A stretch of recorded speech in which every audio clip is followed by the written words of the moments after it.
크게 보면 세 가지 방식이에요. 첫 번째가 뭐냐면 기업금융. 이 기업금융 방식은요, 그냥 이런 거죠. A건설사가요, 얘가 이제 시행사로서 부동산 개발에 참여하는 거예요. 그래서 시행사가 누구의 건설사의 신용을 담보로 은행에다가 대출을 받아서 요 대출로 부동산 개발하는 거 기업금융 방식. 가장 전형적인 방법이에요. 일반적인 방법. 근데 이런 방법이 하나 있고요. 이제 두 번째 방법은 뭐냐면 PF라고 불러요. 프로젝트 파이낸싱 방식인데요. 얘는 똑같아요. A 건설사가 이렇게 생긴 부동산은 개발을 할 건데 이때 건설사가 시행사로서의 역할을 하는 게 아니라 건설사가 뭐를 설립하냐면 자회사를 설립해요. 이 자회사를 우리 PF라고 불러요. 프로젝트 파이낸싱. 그러면서 어떤 일을 하냐면 건설사가 PF와의 재무제표 연결을 끊어버려요. 즉 독립된 회사로 보는 거예요. 독립.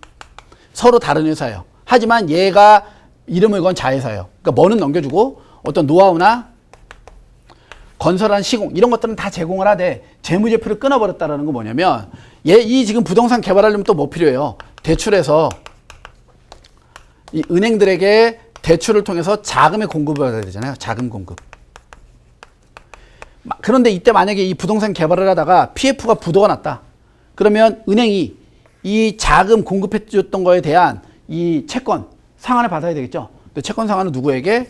시행사에게 못 가는 거예요. 왜? 재무제표를 끊어버렸으니까. 기업금융 같은 경우에는 이거 사업하다가 망하면 은행이 건설사가 신용 담보 제공했으니까 건설사 자산에다가 그 채무를 상환을 할 수가 있다고요. 채권을 요청할 수가 있다고요. 채권자니까. 그래서 그 돈을 갖다가 건설사가 은행에다가 지급하면 되는데 PF 방식은 이들의 재무제표를 끊어버렸기 때문에 여기다가 요청을 못하고 얘가 유일하게 얻을 수 있는 건 자회사에다만 요청할 수 있다는 거예요. 그럼 이제 PF를 왜 쓰냐? 기업금융을 다 쓰면 되지. 이 건설사가 신용이나 담보를 제공할 정도로 실적이 좋거나 우량한 회사라면 기업금융 쓰면 되겠죠. 근데 지금 요거 개발하면 무조건 돈이 벌릴 건 확실해요. 그런데 건설사 자체의 신용도가 낮고 또는 이 개발 프로젝트가 건설사의 신용담보보다 조금 더 높아요. 그러니까 사이즈가 좀 큰 거예요. 하지만 수익성은 거의 확실시되는 사건이 있는 거죠. 이런 경우에 자회사를 설립해서 들어가는 거예요. 왜? 은행은 요 자체 현금 흐름을 보고 들어가니까. 이게 모회사가 들어가면 오히려 이 운영을 할 때 더 부정적인 영향을 미칠 수 있다고요. 이제 세 번째 개발 방법인데요. 신탁 방식이에요. 이 신탁 방식에서는 이제 우리가 수탁자하고 위탁자 요 둘이 나오는데요. 요 개념 자체를 간단하게만 정리하면은요. 우리가 수탁자가 받는 사람이에요. 위탁자가 맡기는 사람이에요.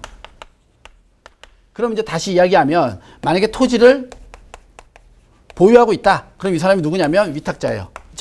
위탁자가 수탁자에게 토지를 위임을 하면은요.